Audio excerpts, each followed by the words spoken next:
को क्लिक करना ना भूलें, जिससे आगे आने वाले सभी YouTube अपडेट्स, वीडियोस, नोटिफिकेशंस आपको मिलते रहें।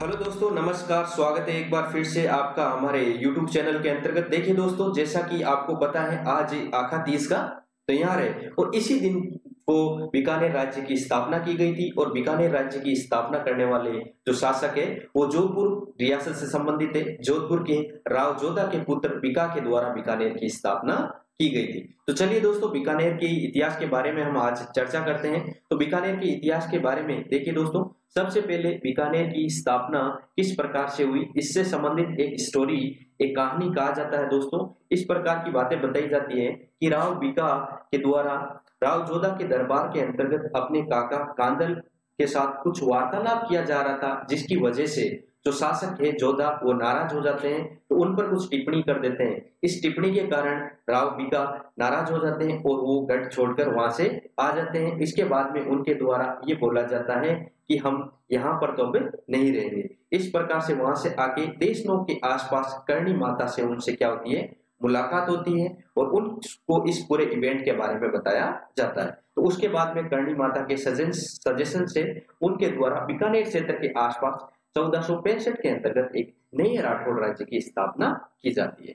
तो दोस्तों, इस राठौड़ राज्य की स्थापना करने के बाद में दोस्तों ऐसा बताया जाता है, राव बीका के साथ इनके काका कांदल और इनके भाई थे छोटे, जिनका नाम था बीता, वो शामिल थे। इनके अलावा इनके साथ एक जाट नेता था दोस्तों, जिनका नाम है नरा। तो जाट नेता नरा और बीका, इन दोनों के संगठन की सहायता से एक नए आसपास के क्षेत्र है उनको जीत लिया था और एक नए नगर की स्थापना करते हैं दोस्तों, जिसका नाम रखते हैं बीकानेर। तो बीकानेर नाम रखने का जो मुख्य उद्देश्य था दोस्तों, वो बीका और इनका जाट नेता जो सहयोगी था, जो आसपास के क्षेत्रों को जीतने में मदद करता है, उनके नाम पर इन्होंने अपने जो नए क्षेत्र है उसका नाम क्या रखा दोस्तों, बीकानेर रखा। और इस नगर की स्थापना करके जो इनके नए राठौड़ राज्य है उसकी राजधानी किसको बना दिया दोस्तों, बीकानेर को इसकी राजधानी बना दिया था। अब देखिए दोस्तों, इस राजधानी बना दिया और इसकी स्थापना से संबंधित ये कहा जाता है कि जब बीकानेर राज्य की स्थापना हुई थी तो उस दिन जो त्योहार था या जो दिन था वो कौन सा था, आका तीज का दिन था। इसलिए दोस्तों बीकानेर के अंतर्गत आज भी आका तीज के दिन क्या किया जाता है दोस्तों, पतंगे उड़ाई जाती है। उड़ाने का कारण सीधा सा है, बीकानेर राज्य की जो स्थापना हुई थी 1488 के अंतर्गत बीकानेर राज्य की बीका के द्वारा स्थापना की गई थी। और उस दिन क्या था दोस्तों, उस दिन था आका तीज, जिसकी वजह से आज भी वहां पर आका तीज के दिन क्या उड़ाई जाती है, पतंगे उड़ाई जाती है। दोस्तों एक बात आप याद रखना, बीकानेर के अंतर्गत जो पतंगे उड़ाई जाती है वो आका तीज के दिन उड़ाई जाती है। वहीं राजस्थान के अंतर्गत जो पतंग महोत्सव है वो कहां पर मनाया जाता है, जयपुर के अंतर्गत मनाया जाता है। तो ये दोस्तों सिंपल सी बात थी, राव बीका ने किस प्रकार से बीकानेर राज्य की स्थापना की थी, किस प्रकार से नए नगर की स्थापना की और उसके बाद में किस दिन की थी, जिसकी वजह से वहां पर पतंगे उड़ाई जाती है। तो राव बीका के बाद में दोस्तों इनके दो पुत्र होते हैं, जिनका बड़ा पुत्र है, इनका ज्येष्ठ पुत्र है, उनका नाम होता है नारा, और इनका जो छोटा पुत्र होता है दोस्तों उसका नाम रहता है लूणकरण। तो दोस्तों अगले दो शासक है, इनके बारे में चर्चा करते हैं। तो नारा का ज्यादा दोस्तों इतिहास है नहीं, इनकी जो शासक बनते हैं 1504 में और 13 जनवरी 1505 के अंतर्गत दोस्तों इनकी क्या हो जाती है, मृत्यु हो जाती है। लेकिन मृत्यु से पहले दोस्तों इनके जो भाई है लूणकरण, उनके साथ मिलकर दोस्तों जैसलमेर के रावल जेतसी को भाई नारा के साथ मिलकर हराया। तो जो इनका भाई है नारा, उनके साथ मिलकर जैसलमेर राज्य को जो जीतने में सहयोग करते हैं, तब वहां का शासक कौन बनते हैं दोस्तों, उसके बाद में अगले जो शासक बनते हैं वो बनते हैं लूणकरण सर। तो देखिए दोस्तों इनके बारे में एक और बात कही जाती है, बिट्टू सुजा के द्वारा एक पुस्तक की रचना की गई है जो बीकानेर के इतिहास के बारे में काफी जानकारी देती है। तो उस पुस्तक के अंतर्गत दोस्तों इनको बताया गया है कलयुग का करण। उसके बाद में दोस्तों एक और पुस्तक है बीकानेर के इतिहास के बारे में जानकारी देने वाली, जेसोन नामक एक लेखक है, साहित्यकार हुए, जिनके द्वारा एक पुस्तक की रचना की गई है, करमचंद्र वंशोत्कीर्णम काव्यम नामक एक किताब है, जिसके अंतर्गत दोस्तों लूणकरण की जो तुलना है वो किसके साथ की गई है, दानशीलता के मामले में कर्ण के साथ उसकी तुलना की गई है। और वो किसकी पुस्तक है दोस्तों, जेसोन की पुस्तक है। इसके बारे में आगे दोस्तों और चर्चा करेंगे हम इस पुस्तक के बारे में, रायसिंह के शासनकाल के बारे में इस पुस्तक को और डिटेल से पढ़ेंगे। उसके बाद में दोस्तों बात करें हम 1526 के अंतर्गत बीकानेर क्षेत्र का एक जगह है दौसा नामक स्थान पर लूणकरण सर की क्या होती है दोस्तों, मृत्यु हो जाती है। लूणकरण सर काफी जो लूणकरण है वो काफी प्रतापी शासक हुए थे दोस्तों। इनके द्वारा बीकानेर राज्य के आसपास के जितने भी छोटे छोटे क्षेत्र हैं उनको जीतकर बीकानेर की जो सीमा का विस्तार किया गया था वो किसके समय पर हुआ दोस्तों? लूणकरण के समय पर इनकी सीमा का विस्तार किया गया। अब देखिए दोस्तों, इनके बाद में अगले जो शासक बनते हैं जयसिंह, राव जयसिंह के नाम से इनको जाना जाता है। इनके शासक बनने के समय क्या होता है दोस्तों? 1534 के अंतर्गत जो मुगल बादशाह है हुमायूं, उनके छोटे भाई है कामरान, उनके द्वारा भटनेर जो बीकानेर वाला क्षेत्र है दोस्तों उस पर क्या किया जाता है? अधिकार कर लिया जाता है। अब देखिए दोस्तों, अधिकार करने के बाद में क्या होता है? कामरान बीकानेर पर भी आक्रमण करता है, पर रावल जयसिंह उसे राती घाटी के युद्ध में हरा देता है दोस्तों। पहले तो उन्होंने बटनेर पर आक्रमण किया और बटनेर को क्या करते हैं दोस्तों? हुमायूं के भाई के द्वारा उसको जीत लिया जाता है। उसको जीतने के बाद जैसे ही बीकानेर राज्य पर आक्रमण किया जाता है तो इनके बीच में एक युद्ध होता है, राव जयसिंह और जो कामरान है उनके बीच में युद्ध होता है। और इस युद्ध के अंतर्गत दोस्तों किसकी जीत होती है? जयसिंह की जीत होती है। और इतिहास के पन्नों में दोस्तों इस युद्ध को राती घाटी के युद्ध के नाम से जाना जाता है, जो बीकानेर राज्य के पास का ये क्षेत्र है। अब देखिए दोस्तों, साहित्यकार वापस बात करें बिटू सुजा की, तो बिटू सुजा के द्वारा दोस्तों एक पुस्तक की रचना की गई है जिसका नाम है राव जयसिंह चंद। इसी पुस्तक के अंतर्गत दोस्तों जो लूणकरण है उनको कलयुग का करण बोला गया है और इसी पुस्तक के अंतर्गत इस युद्ध की जो जानकारी है वो हमें प्राप्त होती है। तो देखिए दोस्तों, इतिहास की बात करें तो इतिहास के अंतर्गत स्रोत की बहुत ज्यादा महत्वपूर्ण चीज होती है कि कोई भी चीज है, कौन सी घटना घटित हुई है तो इसका जो स्रोत है हमारे पास जानकारी कौन सी पुस्तक देती है या फिर कौन सी प्रशस्ति से हमें इस प्रकार की जानकारी प्राप्त होती है। इसके बाद में देखिए दोस्तों, अगला जो शासक है इनका कुंवर होता है या फिर इनका उत्तराधिकारी होता है, उनका नाम है कल्याणमल। देखिए दोस्तों, जब राव जयसिंह बीकानेर के शासक रहते हैं उस समय 1527 के अंतर्गत मार्च 1527 के अंतर्गत मेवाड़ रियासत का एक काफी महत्वपूर्ण युद्ध होता है जिससे इतिहास के पन्नों में दोस्तों बहुत ही अच्छे से नाम लिया जाता है, खानवा का युद्ध। इस खानवा के युद्ध के अंतर्गत बीकानेर रियासत की तरफ से जो इस युद्ध में भाग लेते हैं वो कौन लेते हैं? कल्याणमल इस युद्ध के अंतर्गत भाग लेते हैं। अब देखिए दोस्तों, इसके अंतर्गत क्या होता है? इसी समय कल्याणमल के समय या फिर यूं बोले राव जयसिंह के समय एक युद्ध होता है, काफी इंपोर्टेंट युद्ध होता है। जो जोधपुर के शासक है मालदेव, उनके द्वारा वहां पर जनवरी 1541 के अंतर्गत एक युद्ध किया जाता है जिसे पाहेबा साहेबे का युद्ध बोला जाता है। इस युद्ध के अंतर्गत दोस्तों मालदेव जीत जाता है और राव जयसिंह उनकी मृत्यु हो जाती है। इस मृत्यु के बाद में दोस्तों कल्याणमल जो यहाँ का शासक है वो कहाँ पे चला जाता है? दिल्ली चला जाता है और दिल्ली जाके शेरशाह सूरी के पास जाके शरण लेता है। अब दोस्तों शेरशाह सूरी और इधर मेड़ता का एक शासक होता है जिसको हम जोधपुर के इतिहास के अंतर्गत डिस्कस करेंगे, विरमदेव होते हैं। वो दोनों मिलकर कहाँ जाते हैं दोस्तों? वो जाते हैं दिल्ली के शेरशाह सूरी के पास। शेरशाह सूरी के सहयोग से दोस्तों वापस एक इन दोनों के बीच में युद्ध होता है, गिरी सुमेल का युद्ध। इस गिरी सुमेल के युद्ध के अंतर्गत दोस्तों जो बीकानेर रियासत की तरफ से भाग लेने वाला जो शासक है वो कौन है? कल्याणमल इस युद्ध में भाग लेता है और मालदीव इस युद्ध में दोस्तों पराजित हो जाता है। तो इस युद्ध के बाद में पुणे जो बीकानेर का शासक बनता है वो कौन बनता है दोस्तों? कल्याणमल। इस युद्ध के बाद में पुणे जो शासक बनता है वो बीकानेर के शासक बनते हैं। अब देखिए दोस्तों, इसके बाद में दिल्ली सल्तनत जो दिल्ली का मुगल काल है उसके अंतर्गत पुणे अकबर शासक बनते हैं। वहां पर अकबर शासक बनने के बाद 1570 के अंतर्गत दोस्तों एक काफी लोकप्रिय दरबार लगाता है जो अकाल रात कार्यों के लिए नागौर के अंतर्गत एक दरबार बुलाता है। उस दरबार के अंतर्गत दोस्तों जो कल्याणमल है वो बीकानेर रियासत की तरफ से भाग लेते हैं। इनके लिए एक चीज और बोली जाती है कि बीकानेर रियासत का प्रथम शासक जिसने मुगलों के साथ वैवाहिक संबंध स्थापित किए थे, तो वैवाहिक संबंध स्थापित करने वाला जो शासक है वो कौन है? कल्याणमल है। दोस्तों ऐसा कहा जाता है कि राजस्थान की रियासतों के अंतर्गत आमेर रियासत के बाद में मुगल रियासतों के साथ सबसे ज्यादा क्लोज या घनिष्ठ संबंध जो थे वो किसके थे? बीकानेर रियासत के थे। अब बात करें अंग्रेजों के लिए तो अंग्रेजों के साथ जो सबसे ज्यादा घनिष्ठ संबंध थे वो किसके थे? बीकानेर रियासत के राव गंगा सिंह के समय काफी अच्छे इनके संबंध थे। तो ये बात होगी, वैवाहिक संबंध जो स्थापित किए थे वो किसके द्वारा किए गए थे दोस्तों? कल्याणमल के द्वारा स्थापित किए गए थे। अगले शासक के बारे में देखिए दोस्तों, इनके अगले पुत्र होते हैं राय सिंह, जिनका शासन रहता है दोस्तों 1774 से लेकर 1612 ईस्वी तक ये बीकानेर के शासक रहते हैं दोस्तों।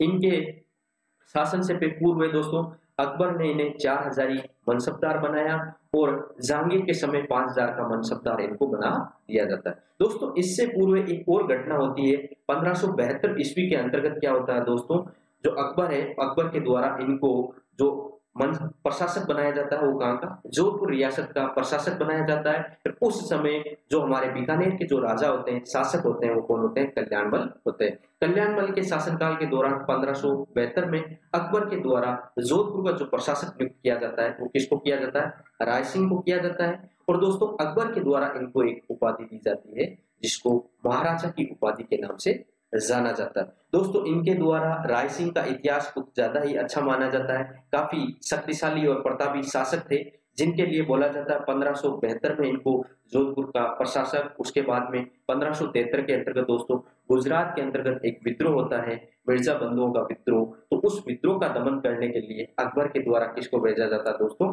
बीकानेर के जो शासक है राय सिंह को भेजा जाता है। इसके अलावा दोस्तों 1574 के अंतर्गत मारवाड़ का शासक है चंद्रसेन, इनके दमन के लिए किसको भेजा जाता है, राय सिंह को भेजा जाता है।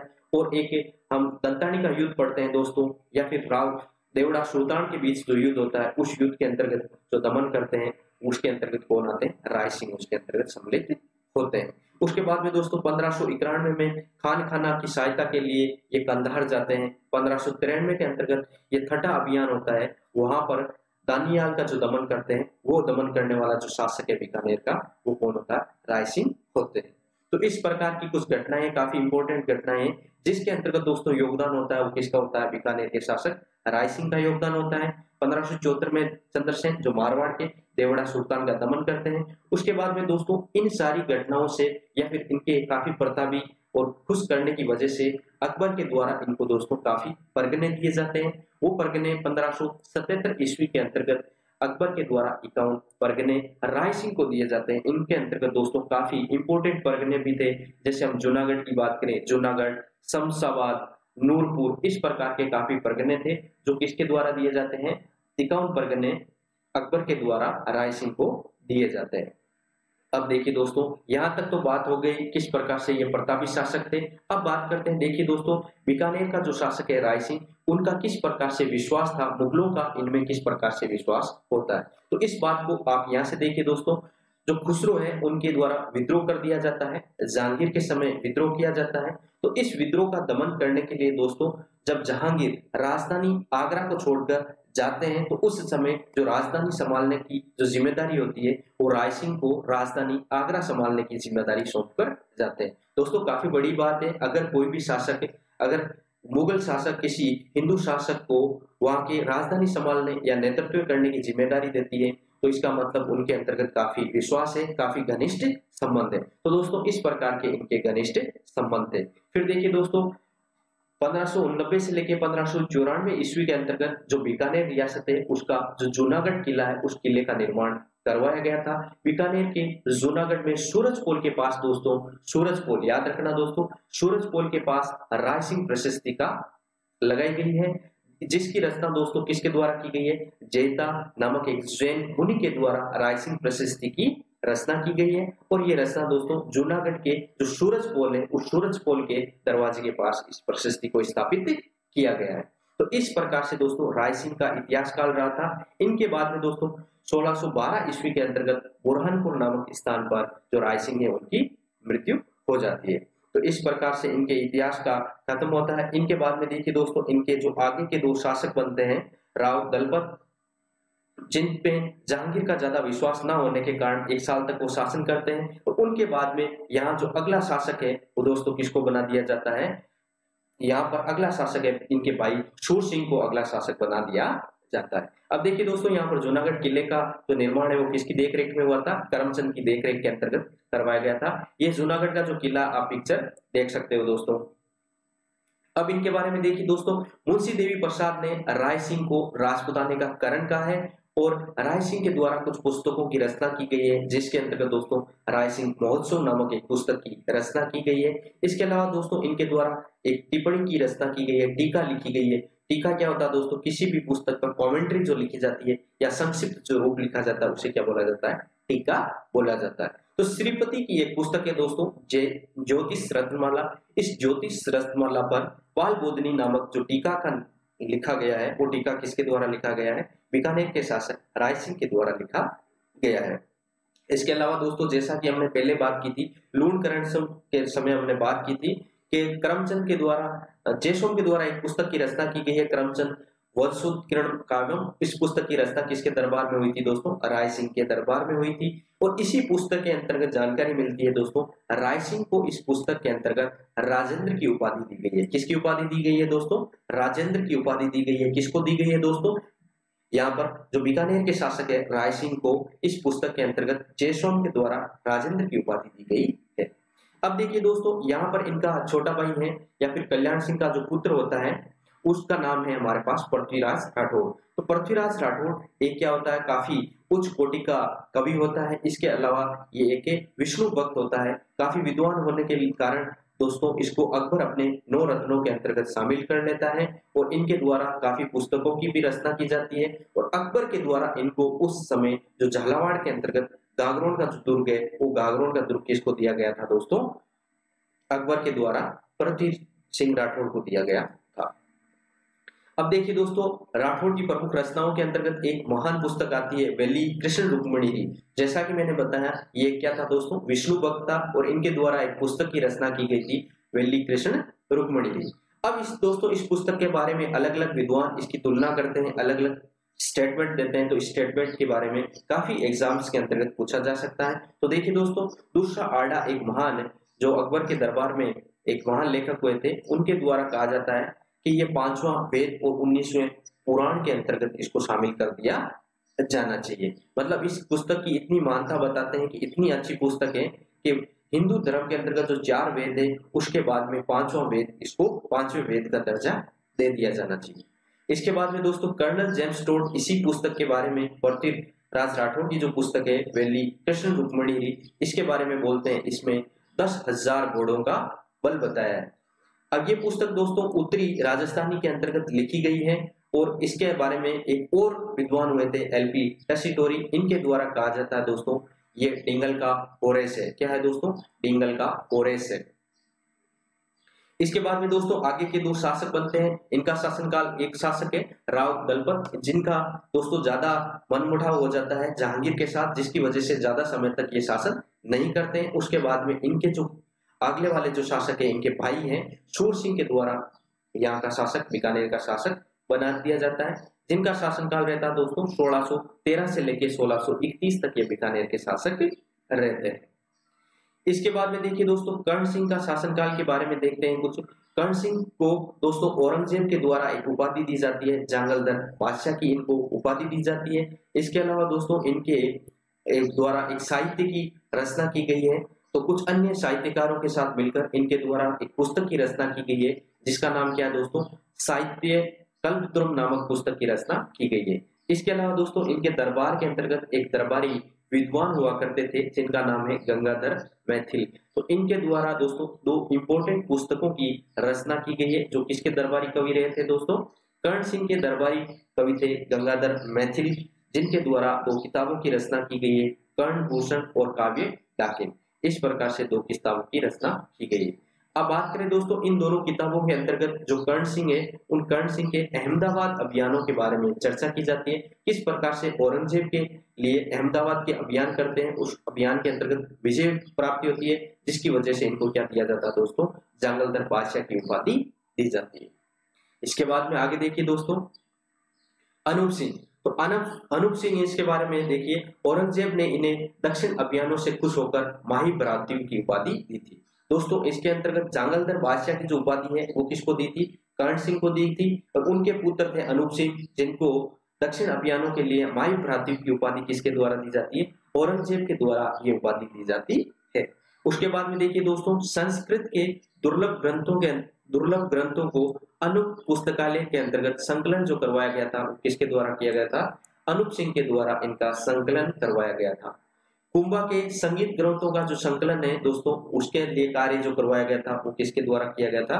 अनूप सिंह के द्वारा कार्य करवाया गया था।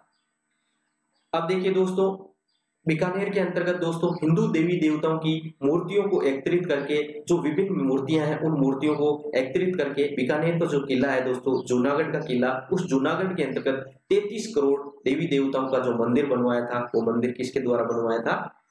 अनूप सिंह के द्वारा बनवाया गया था। इसके अलावा दोस्तों विभिन्न साहित्यिक ग्रंथों का जो राजस्थानी के अंतर्गत अनुवाद करवाया गया था, वो अनूप सिंह के द्वारा करवाया गया था। इस प्रकार के जो ग्रंथ थे वो कौन से थे दोस्तों? शुक्रकारिका और बेताल पच्चीसी नामक दो ग्रंथ थे। इन ग्रंथों का राजस्थानी के अंतर्गत जो अनुवाद करवाया था वो कौन थे दोस्तों? अनूप सिंह थे। अब इन पुस्तकों के बारे में थोड़ा देखिए दोस्तों। गीता की का राजस्थानी में अनुवाद करवाया था, वो किसके द्वारा करवाया था? आनंद राम ने इनका अनुवाद करवाया था। तो अनूप सिंह की जो पुस्तकें उसके बारे में देखिए, अनूप विवेक, काम प्रबोध, श्राद्ध प्रयोग चिंतामणि और अनुपदेय। इस प्रकार की जो 4 इंपोर्टेंट किताबें, उन 4 इंपोर्टेंट किताबों की रचना किसके द्वारा की गई है दोस्तों? अनूप सिंह के द्वारा इन किताबों की रचना की गई है। और अनुपदेय की बात करें दोस्तों, गीत गोविंद जो हमारी पुस्तक है उस पर जो टीका लिखी गई है वो किसके द्वारा लिखी गई है? अनुपदेय नाम से टीका लिखी गई है अनूप सिंह के द्वारा।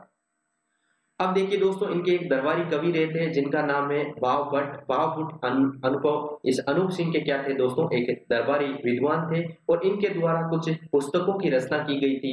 उनके बारे में देखिए दोस्तों, संगीत अनूप अंकुश, अनूप संगीत रत्नागर और अनूप संगीत विलास। इन 3 किताबों की जो रचना है दोस्तों, वो अनूप सिंह के जो दरबारी विद्वान है जिनका नाम क्या था? भावभट्ट, उनके द्वारा इन किताबों की रचना की गई थी। उसके बाद में देखिए दोस्तों, यहाँ के इनके अगले शासक बनते हैं सूरत सिंह। अगले शासक है सूरत सिंह, बीकानेर के शासक बनते हैं, जिनके द्वारा 1805 के अंतर्गत दोस्तों भटनेर पर आक्रमण किया जाता है। और भटनेर पर आक्रमण करने के बाद में भटनेर को ये जीत लेते हैं और जीतने के बाद इसका नाम परिवर्तित करके दोस्तों भटनेर का नाम बदलकर हनुमानगढ़ कर देते हैं। कहा जाता है क्योंकि इस आक्रमण के दिन दोस्तों क्या था? मंगलवार होने के कारण इन्होंने भटनेर का नाम बदलकर क्या कर दिया था? हनुमानगढ़ कर दिया था। ये घटना कब की है दोस्तों? 1805 की ये घटना है। और इस समय बीकानेर के जो शासक थे वो कौन थे दोस्तों? सूरत सिंह यहाँ के शासक थे। अब सूरत सिंह के बारे में ये कहा जाता है दोस्तों, बीकानेर के अंतर्गत दोस्तों एक गंगानगर के पास एक शहर है सूरतगढ़, जिसको सब जानते हैं। सूरतगढ़ थर्मल पावर प्रोजेक्ट के लिए भी प्रसिद्ध है। तो सूरतगढ़ जो शहर है उसकी स्थापना किसके द्वारा की गई थी दोस्तों? सूरत सिंह के द्वारा। और इसके अलावा बीकानेर में दोस्तों एक सूर सागर नामक तालाब है, उस तालाब की जो निर्माण है वो किसके द्वारा करवाया था? सूरत सिंह के द्वारा करवाया गया था। 1814 के अंतर्गत दोस्तों चूरू, जो शेखावाटी क्षेत्र की एक काफी इंपोर्टेंट ठिकाना चूरू पर अपना अधिकार कर लेते हैं। और इस समय चूरू के जो शासक होते हैं या जो ठाकुर होते हैं वो दोस्तों होते हैं ठाकुर शिवजी, या फिर इनको शिवजी के नाम से भी जाना जाता है। तो इनके समय पर यहाँ पर आक्रमण करते हैं और 1814 के अंतर्गत दोस्तों अधिकार किसके द्वारा किया जाता है? सूरत सिंह के द्वारा यहाँ पर अधिकार कर लिया जाता है। तो दोस्तों इसके बारे में जो 1814 का जो चूरू पर आक्रमण किया गया था, इसके बारे में एक काफी इंपॉर्टेंट अच्छी लाइन बोली जाती है। इसी युद्ध के लिए दोस्तों चूरू के किले से जो चांदी के जो गोले दागे गए थे वो कहां से दागे गए थे? 1814 में सूरत सिंह के आक्रमण करने पर जो शिवाजी यहाँ के जो ठिकानेदार हैं या फिर यहाँ के जो शासक है उनके द्वारा जो चूरू के किले या गढ़ से जो चांदी के गोले हैं वो दागे गए थे। अब देखिए दोस्तों, बात करें हम सबसे पहले 1818 ईस्वी के अंतर्गत अंग्रेजों के साथ या ईस्ट इंडिया कंपनी के साथ जो बीकानेर के शासक है जिसके द्वारा संधि की जाती है वो कौन है दोस्तों? सूरत सिंह के द्वारा 1818 में ईस्ट इंडिया कंपनी के साथ संधि कर लेते हैं और अपने जो सुरक्षा है उसको ध्यान में रखते हुए संधि कर ली जाती है। इसके बाद में अगला शासक देखिए दोस्तों रतन सिंह। रतन सिंह के बारे में देखिए दोस्तों, काफी इंपोर्टेंट और अच्छी बात है, काफी एग्जाम में यहाँ से सवाल पूछा जाता है कि बीकानेर का ऐसा कौन सा शासक है जो गया या बीकानेर के अंतर्गत अपने सभी सरदारों के साथ मिलकर कन्या जो वध होता है उसके लिए शपथ लेता है या फिर कन्या वध के लिए उसको रोकने के लिए प्रयास करता है, तो वो बीकानेर का शासक कौन था? तो ये दोस्तों शासक है रतन सिंह। देखिए दोस्तों, इसके बारे में बताया जाता है कि 1836 ईस्वी के अंतर्गत बिहार का एक क्षेत्र है गया, वहां पर अपने सारे सरदारों के साथ वहां पर जाते हैं और वहां पर जाके उन सारे सरदारों के साथ मिलकर शपथ लेते हैं कि अपनी रियासत के अंतर्गत कहीं भी कन्या का जो वध है वो नहीं किया जाएगा या कन्या वध पर शपथ लेते हैं। अब इनके दोस्तों दरबार में एक महान दरबारी हुए थे दयाल दास, जिनका नाम है दयाल दास। तो दोस्तों इनके द्वारा एक रचना की गई है बीकानेर राठौरा ख्यात, तो दोस्तों इस ख्यात की जो रचना है वो किसके द्वारा की गई है? दयाल दास के, जो किसके दरबारी थे दोस्तों? रतन सिंह के दरबारी थे। इसमें दोस्तों खास बात क्या है, इसे जो ख्यात की बात करें दोस्तों, ये राजस्थान की अंतिम ख्यात है और इस ख्यात के अंतर्गत दोस्तों 2 भागों में इस ख्यात की रचना की गई है। प्रथम भाग में दोस्तों यहाँ पर जो बीकानेर जोधपुर के शासक है उनके बारे में बताया गया है और दूसरे भाग के अंतर्गत दोस्तों यहाँ पर बीकानेर के जितने भी शासक है उनके इतिहास के बारे में बताया गया है। इसमें राव बीका से लेकर महाराजा सरदार सिंह के बारे में, शासनकाल के बारे में बताया है और ये राजस्थान की दोस्तों कौन सी ख्याल है? अंतिम ख्यात के नाम से इसको जाना जाता है। इसके बाद में देखिए दोस्तों बीकानेर रियासत के काफी महान शासक होते हैं महाराजा गंगा सिंह, जिनके बारे में काफी बातें कही जाती है। इनको पंडित जवाहरलाल नेहरू के द्वारा भगीरथ, राजस्थान का भगीरथ के नाम से भी जाना जाता है, क्योंकि इनके द्वारा गंग नहर का जो निर्माण है वो करवाया गया था। या फिर यूं बोले दोस्तों, हमारे आजादी से पूर्व या आजादी से पहले जो राजस्थान की पहली नहर का जो निर्माण है वो किसके द्वारा करवाया गया था दोस्तों? गंगा सिंह के द्वारा करवाया गया था। तो चलिए दोस्तों इनके इतिहास के अंतर्गत किस प्रकार का योगदान है उसके बारे में चर्चा करते हैं। तो सबसे पहले देखिए दोस्तों 1899 ईस्वी के अंतर्गत चीन के अंतर्गत एक विद्रोह होता है दोस्तों, बॉक्सर विद्रोह। इस विद्रोह को दोस्तों दमन करने के लिए जो अंग्रेजों की जो मदद करता है वो कौन करता है दोस्तों? महाराजा गंगा सिंह बीकानेर के मदद करते हैं और इस उपलक्ष्य के कारण दोस्तों अंग्रेजों के द्वारा इनको एक उपाधि से दी जाती है और वो उपाधि क्या दोस्तों? केसर हिंद की जो उपाधि है वो किसको दी जाती है? महाराजा गंगा सिंह को दी जाती है। 1913 के अंतर्गत दोस्तों एक सभा का गठन किया जाता है, प्रजा प्रतिनिधि सभा का गठन सबसे पहले कहां पर किया जाता है? बीकानेर के अंतर्गत सबसे पहले किसके द्वारा किया जाता है? महाराजा गंगा सिंह के द्वारा किया जाता है। इसके अलावा दोस्तों बनारस हिंदू विश्वविद्यालय के निर्माण के लिए जो अहम रोल है, या फिर यूं बोले बनारस हिंदू विश्वविद्यालय के लिए जितनी भी रियासतें हैं मदन मोहन मालवीय के द्वारा विभिन्न रियासतों के साथ जाके उनसे इस बनारस हिंदू विश्वविद्यालय के निर्माण के लिए आर्थिक सहायता के लिए बोला जाता है। तो उस समय दोस्तों सबसे ज्यादा इस विश्वविद्यालय के लिए जो आर्थिक सहायता देते हैं वो कौन है? महाराजा गंगा सिंह इसके लिए सबसे ज्यादा आर्थिक सहायता देते हैं। तो इस कारण से दोस्तों जो बीएचयू के जो आजीवन कुलपति है वो किसको बनाया गया था? महाराजा गंगा सिंह को आजीवन वहां का कुलपति बनाया गया था। इसके अलावा देखिए दोस्तों पेरिस शांति सम्मेलन हुआ था 1918 के अंतर्गत, प्रथम विश्व युद्ध के बाद में जो यहाँ के शांति सम्मेलन हुआ था। इसके अंतर्गत दोस्तों हमारे राजस्थान नहीं पूरे भारत की बात करें तो पूरे भारत के अंतर्गत यहाँ से एकमात्र शासक है वो गए थे, वो कौन थे दोस्तों? प्रथम विश्व युद्ध के बाद में महाराजा गंगा सिंह ने भाग लिया था और वो एकमात्र ऐसे राजा थे जो रियासतों की तरफ से भारत से भाग लेते हैं। 1921 के अंतर्गत दोस्तों यहाँ पर नरेंद्र मंडल की स्थापना की गई थी और उस नरेंद्र मंडल के जो प्रथम अध्यक्ष थे या पहले अध्यक्ष थे वो किसको बनाया गया था? वो महाराजा गंगा सिंह को बनाया था। चैम्बर ऑफ प्रिंसेस के नाम से भी कहा जाता है इसको। उस समय के जो हमारे जीजी थे चैम्स फोर्ड, उसके द्वारा इस प्रकार के सभी राजाओं का एक मंडल बनाया गया था, कमेटी बनाई गई थी और उसके जो अध्यक्ष है वो किसको बनाया गया था दोस्तों? नरेंद्र मंडल के नाम से जिसको जाना जाता है। 1921 में इसका गठन किया गया था। इसके अध्यक्ष थे हमारे गंगा सिंह। 1927 के अंतर्गत दोस्तों अपनी रियासत के अंतर्गत पानी की व्यवस्था के लिए जो गंगनेर का निर्माण करवाया गया था वो किसके द्वारा करवाया गया था दोस्तों? गंगनेर का निर्माण महाराजा गंगा सिंह के द्वारा इस गंगनेर का निर्माण करवाया गया था। और इस गंगनेर का दोस्तों जो उद्घाटन किया गया था वो उद्घाटन किसके द्वारा किया गया था? लॉर्ड इरविन, जो हमारे जीजी थे उस समय के गवर्नर जनरल, उनके द्वारा इसका उद्घाटन किया गया था। इसलिए गंगा सिंह को राजस्थान का भगीरथ कहा जाता है। और दोस्तों राजस्थान का भगीरथ किसके द्वारा कहा गया था? पंडित जवाहरलाल नेहरू के द्वारा इनको राजस्थान का भगीरथ की संज्ञा दी गई थी। अब देखिए दोस्तों जो तीनों गोलमेज सम्मेलन हुए थे इंग्लैंड के, जो तीनों गोलमेज सम्मेलन में भाग लेने वाला राजस्थान का जो एकमात्र शासक है वो कौन है दोस्तों? गंगा सिंह एकमात्र ऐसे शासक थे।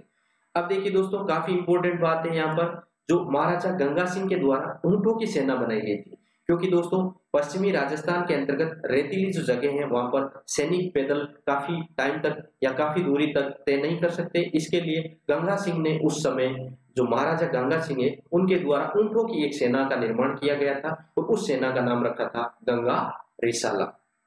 बीकानेर रियासत के अंतर्गत दोस्तों इन्होंने कुछ मंदिरों का पुनर्निर्माण करवाया था, जिनके अंतर्गत है हमारा रामदेवरा, गोगामेडी और देशनोक के जो मंदिर है उनका जो निर्माण करवाया था वो किसके द्वारा करवाया गया था दोस्तों? गंगा सिंह के द्वारा करवाया गया। इन्होंने अपने सिक्कों पर दोस्तों विक्टोरिया इंप्रेस लिखवाया था। तो विक्टोरिया इंप्रेस सिक्कों पर किसके द्वारा लिखवाया गया था? महाराजा गंगा सिंह के द्वारा लिखवाया गया था। इस प्रकार से दोस्तों महाराजा गंगा सिंह का इतिहास के अंतर्गत काफी बड़ा रोल रहता है। राजस्थान में ही नहीं, पूरे भारत के अंतर्गत भी इनका इतिहास में काफी अच्छा रोल है, जिनके द्वारा हमारे जो भारत का प्रतिनिधित्व किया गया था वो एकमात्र रियासतों की तरफ से करने वाले कौन थे? गंगा सिंह थे। उसके बाद में दोस्तों यहाँ के आजादी के समय जो शासक बनते हैं वो है शार्दुल सिंह। तो दोस्तों शार्दुल सिंह आजादी के समय यहाँ बीकानेर राज्य के जो शासक होते हैं, और आजादी के विलय के समय बीकानेर के जो शासक है उनके द्वारा विलय में घोषणा करने के लिए सबसे पहला जो रियासत थी वो कौन सी थी दोस्तों? शासक कौन थे? शार्दुल सिंह थे। इनके अलावा दोस्तों यहाँ पर बीकानेर के अंतर्गत शार्दुल स्कूल का जो निर्माण करवाया गया है वो किसके द्वारा करवाया गया? शार्दुल सिंह के द्वारा यहाँ पर स्कूल का निर्माण करवाया गया। तो इस प्रकार से दोस्तों ये था हमारा टोटल कुल मिलाकर बीकानेर रियासत का इतिहास, जो एक प्रकार की क्या है? राठौड़ रियासत है। सूर्यवंशी राठौड़ रियासत के नाम से इसको जाना जाता है। दोस्तों इसको ज्यादा से ज्यादा शेयर कीजिए, लाइक कीजिए, और अगर यदि आपने अब तक हमारे चैनल को सब्सक्राइब नहीं किया है तो कृपया सब्सक्राइब कर लीजिए। धन्यवाद दोस्तों।